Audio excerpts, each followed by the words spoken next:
Assalamualaikum and good day everyone. I am Dalili Adlina binti Aisham, the Senior Accountant and appointed leader of Media Prima Berhad's Account Executive Team.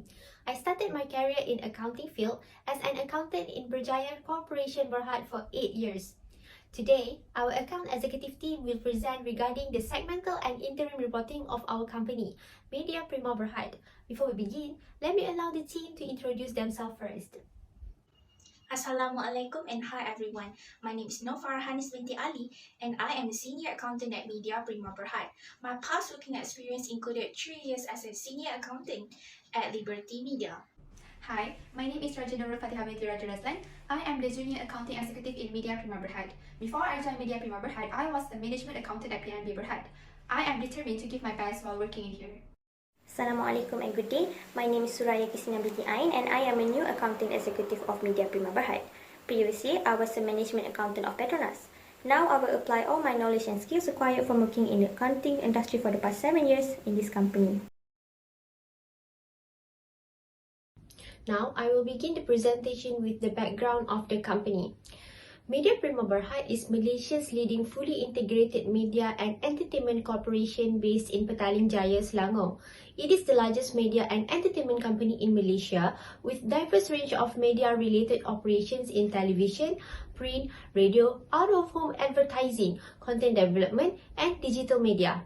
Founded on 2003 as a result of the merger of Malaysian Resources Corporation Berhad Media Assets, Media Prima has taken over the listing status over the Malaysia's television system of the main board of Bursa Malaysia. Now, Media Prima maintains its #1 position through its 4 channels, which are TV3, NTV7, TV8 and TV9. In 2008, the group also owned the largest content production company that involved in film, talent production, marketing, and animation, namely Primeworks Studio. In the radio network, Media Prima Berhad owns 4 broadcasting stations, which are Fly FM, Hot FM, Bulletin FM, and 8 FM. The group also has a podcast platform named Audio Plus. On the other hand, Media Prima also is the owner of New Straits Times Press Malaysia Berhad, which is Malaysia's largest publishing company with 3 major publications, which are New Straits Times, Berita Harian, and Harian Metro. Determined to serve the best content, Media Prima Berhad vision is to be the leading digital-first content and commerce company. Besides, its mission is to enrich life by informing, entertaining, and engaging across all media. Thank you, Ms. Dalili. I will now be presenting about the management approach on the factor to consider having a segment reporting. There are 3 of them, but first, let's take a look at the definition of segment reporting. Segment reporting is the reporting of the operating segment of a company in disclosing its company data accompanying with its financial statement. Without further ado, let's look at the first factor. The first factor is regarding the nature of business activities. Nature of business activity is defined as any activity that is being carried out by an entity with the main objective of gaining profit maximization. Media Prima Berhad is a media-related business. This media-related business includes the television, print, radio, out-of-home advertising, content creation, and also digital media. Then, the second factor is regarding the existence of manager responsible for the activities. Each of the operating segment generally has a segment manager who is directly accountable to and maintains regular contact with the CODM. This is because the role of segment manager is to discuss about the financial position, operating activities, and also the future forecast about the segment. Since Media Prima Berhad is a large company, each of it will be monitored by managing director to control each of the business performance, and this performance is then being reported to upper level management, usually on a regular basis. And the third factor is information presented to the board of directors. The information presented to the board of directors shall be referred by CODM as the information contains reliable information regarding the overall performance and financial position of the company. Through this, the board of directors will have the information about the whole company performance and know where they could improve in order to gain profit maximization. Next, we move on to the type of segment. The type of segment used by Media Prima Berhad is a business segment. Business segment is an entity that is engaged in providing products or services to their customer. Media Prima Berhad is a media-related business, and the cores of their business are television network, print, radio, out-of-home advertising, content creation, and digital media. And not to forget, Media Prima Omnia is an integrated solution and is the provider to all of the services I have said earlier. Lastly is Chief of Decision Making and your responsibility. Chief of Decision Making is that individual or a group of individuals that is responsible for the allocation of resources and assessing the performance of the entity business. It is likely to vary from an entity to entity, and for Media Prima Berhad, their Chief of Decision Making is the Board of Directors and also the Senior Management.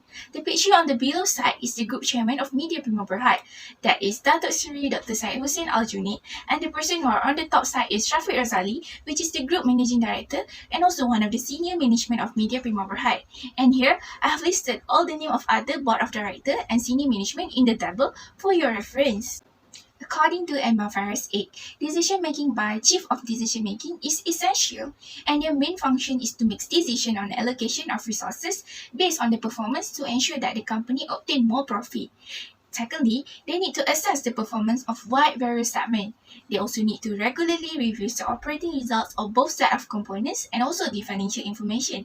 Lastly, they need to rely primarily on the net interest revenue to assess the performance of the segment and make decisions about resources to be allocated to the segment. Next, we move on to the identifications of reputable and non-reputable segment. The process to identify reputable and non-reputable segment is based on MFRS 8, where an entity is required to use a certain amount of judgment in determining the operating segments of the company by conducting 10% threshold test and 75% total revenue requirement. The business segments are to be disclosed separately and classified as reputable segment if it meets at least 10% of threshold test and 75% total revenue requirement, respectively. There are three methods of the 10% threshold test, which are revenue basis, profit or loss basis, and asset basis. Meanwhile, for the 75 test, it will only be conducted based on a revenue basis of 10% threshold test to determine whether the segment exceeds 75% or not. For Media Prima Berhad, we will use the revenue basis of 10% threshold test as well as 75% test in identifying the operating segments of the company. The 10% threshold test revenue basis is evaluated by measuring total reported external and internal revenue over total revenue of all operating segments. Based on the annual report, the total external and internal revenue of 1,463,395,000 is used to measure the 10% threshold test of the company. Since there are 7 operating segments of Media Prima Berhad, the 10% test has resulted in 4 reputable segments and 3 non-reputable segments. As per calculation, the reputable segments are Omnia, Broadcasting, Print Media and Home Shopping has produced 26.52%, 23.8%, 10.22% and 21.11% respectively. Whereas outdoor media, content creation and digital media are indicated as non-reputable segments since it results below than 10%. From the calculations of the 10% test revenue basis, the 75% test is conducted by dividing total external revenues for reputable segments of 856,613,000 with total external revenue for all operating segments. The result of the 75% test Media Prima Berhad is 82.24%, which exceeds 75%. Therefore, the existing reputable segments, which are Omnia, Broadcasting, Print Media and Home Shopping, will remain and no additional segments should be reported. As shown, the new segmental report of Media Prima Berhad is reconstructed, reproducing 4 reputable segments and 1 non-reputable segments. The 4 reputable segments consist of Omnia, Broadcasting, Print Media and Home Shopping.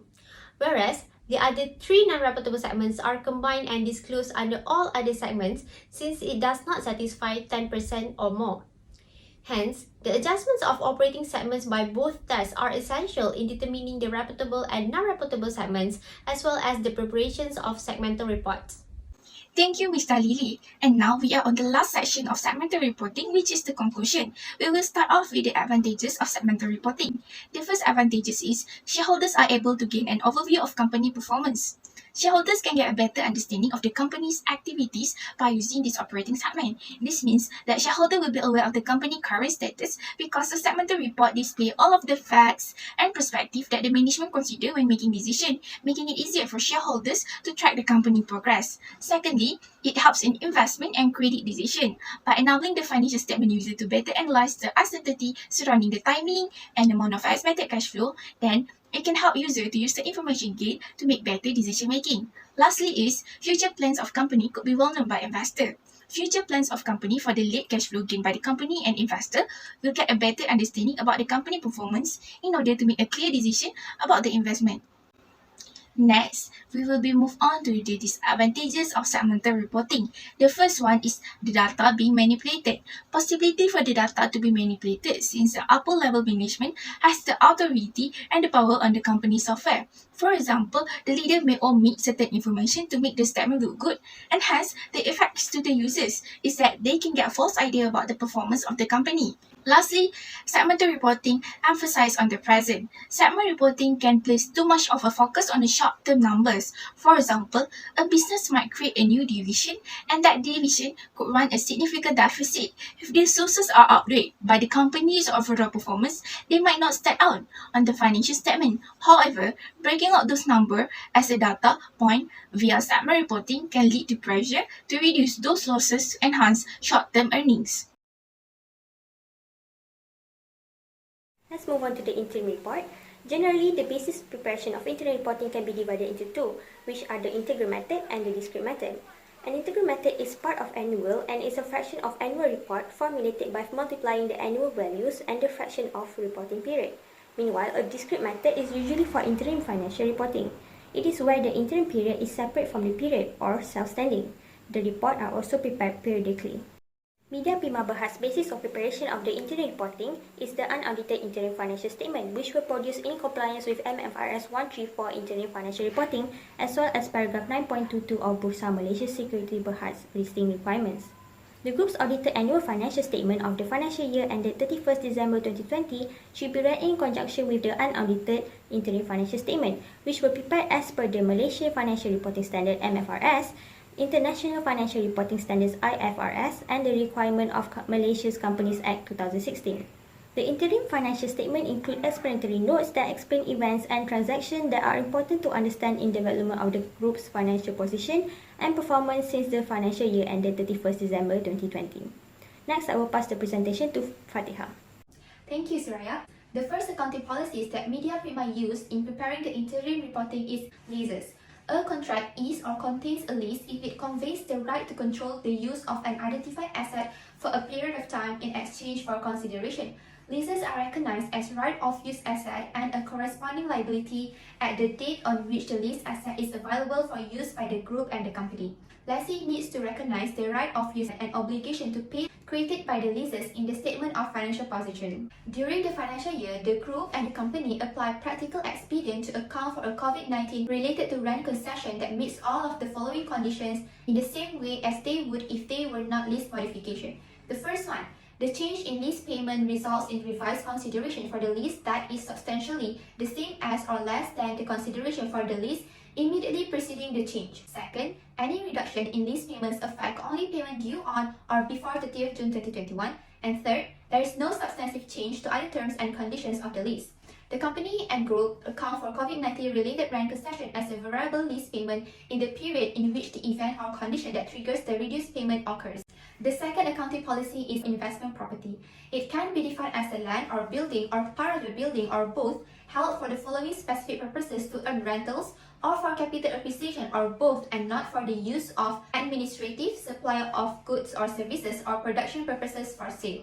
The investment properties are depreciated on the straight line basis to allocate the cost to their residual values over their estimated useful lives.